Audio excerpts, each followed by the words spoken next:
Assalamualaikum warahmatullahi wabarakatuh. Selamat pagi adik-adik SMK Negeri 4 Semarang, khususnya untuk kelas 11 Teknik Pemesinan 2. Oke. Halo, apa kabar semuanya? Baik-baik saja ya? Ya, semoga dalam keadaan sehat.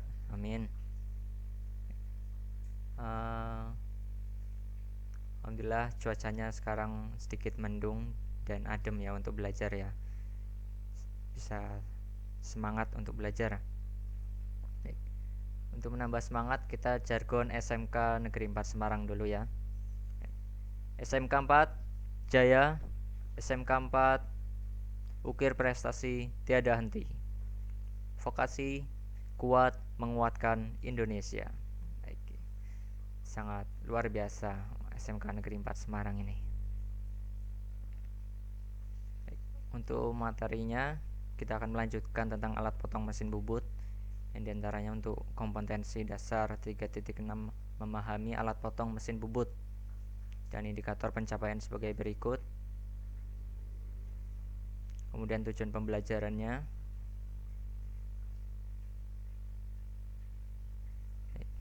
Kita akan melanjutkan tentang pahat bubut yang berstandar ISO dan DIN. Kita lihat bahwa gambar tersebut ada beberapa macam ISO 1 sampai dengan ISO 9 dengan berbagai fungsinya. Yang pertama itu untuk membubut rata dengan sudutnya sekitar 75 derajat dan sebagainya ya. Nanti adik-adik bisa membacanya di buku TP Bubut tentang standar ISO pahat bubut. Selanjutnya yang berstandar DIN. Di sini ada dua macam standar ya, ada standar ISO dan standar DIN. Ada beberapa fungsinya di setiap pahatnya,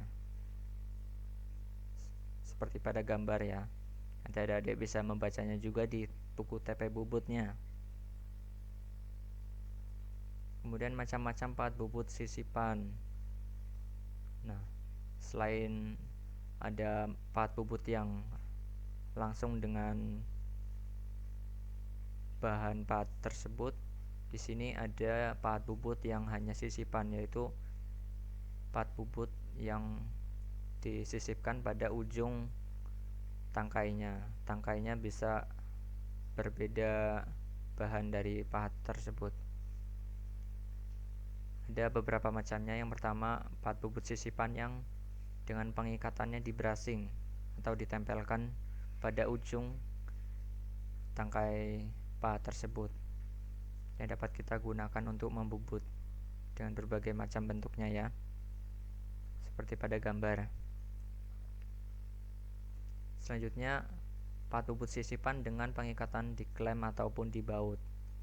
Nah, pasti adik-adik pernah melihatnya ya, baik di bengkel bubut dan industri ataupun SMK.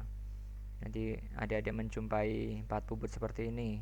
Pemasangannya dengan di klem ataupun dijepit dengan baut L ini ya, biasanya dikunci ya.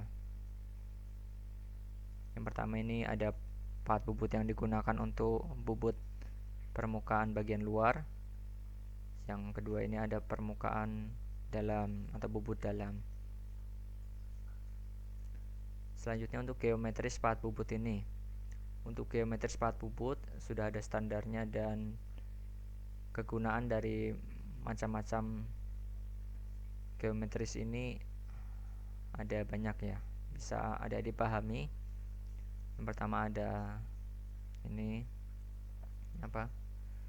sudut potongnya, bagian sudut potong yang bagian samping ini, sudut potong bagian depan, kemudian sudut reknya ya, atau sudut tatal. Jadi untuk sudut tatal ini digunakan untuk membuang tatal ataupun hasil dari pembubutan itu. Jadi itu nanti langsung dikeluarkan melalui sudut rek ini.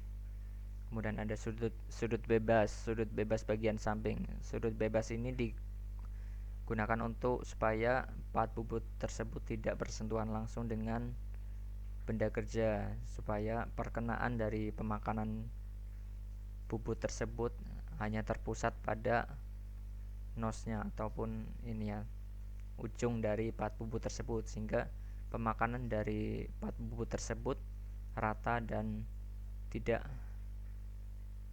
menabrak pahat benda kerja tersebut. Jadi yang dikenakan pada pemakanan pahat bubut tersebut hanya pada ujungnya. Jadi bagian bawah, bagian samping, dan bagian depan memerlukan sudut bebas. Jadi dalam pengasahan pahat bubut harus disesuaikan dengan geometris pahat bubut ini. Dengan besaran sudut potongnya nanti kita akan bahas. Kemudian di samping ada geometris pahat bubut insert. Ya, kegunaannya sama, ada beberapa macam sudut potong dengan nusnya atau ujung dari pahat bubut yang diperkenalkan untuk menyayat benda kerja. Kemudian ada sudut bebasnya, bagian depan, bagian sampingnya juga. Ya, jadi nanti perkenalnya hanya bagian ujung ini, tidak boleh bagian samping ataupun bagian bawahnya, sehingga tidak terjadi tabrakan yang berat dan merusak benda kerja. Kemudian beberapa pahat bubut dilihat dari besaran sudut potong dan sudut-sudut kebebasan pahat bubut. Yang pertama kita akan membahas tentang jenis HSS ya, yang biasa sering kita gunakan di SMK. Kita akan menemukan beberapa pahat bubut. Yang pertama ada pahat bubut rata kiri, karena nanti ini ya, arahnya itu ke kiri ya, dan besaran sudut potongnya, besaran sudut potongnya ini 80 derajat. Kemudian sudut bebas bagian samping ini sekitar 12 sampai 15 derajat. Sudut reknya 12 sampai 20 derajat. Maaf, ini untuk sudut bagian depan.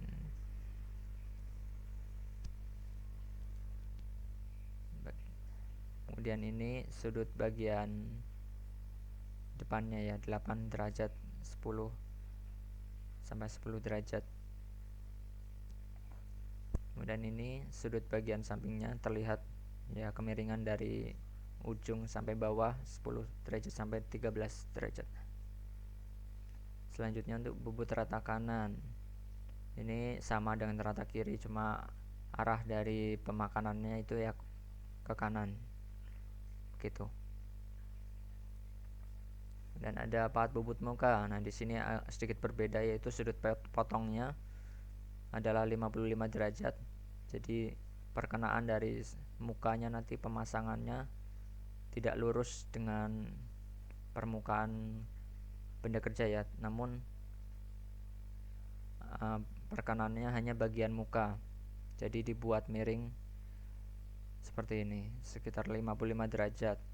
Kemudian kemiringannya yaitu 12 sampai 15 derajat.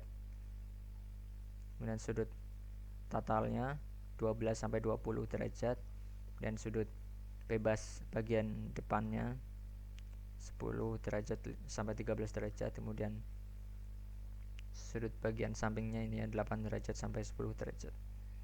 Sudut bebas. Kemudian berdasarkan jenis bahan benda kerjanya yang akan kita lakukan, yaitu terhadap beberapa macam benda kerja di sini kita harus menggunakan sudut bebas pahat bubut nih sebesar ini ya, 6, 8, 10, 12 ya, dalam satuan apa ini ya. Ya, nanti dilihat ya. Kemudian ini juga untuk sudut reknya juga sebesar berikut ini. Jadi untuk benda kerja ini kita harus menggunakan sudut bebas dan sudut totalnya sekitar ini. Kemudian untuk pemakanan kasar dan halus, nah ini ada kecepatan potongnya. Kecepatan potong untuk benda kerja ini sekitar segini untuk pemakanan kasar, dan untuk halus sebesar ini. Selanjutnya kita membahas pahat bubut ulir segitiga. Sebenarnya untuk paat bubut ulir ada segi 3 dan segi 4 ya.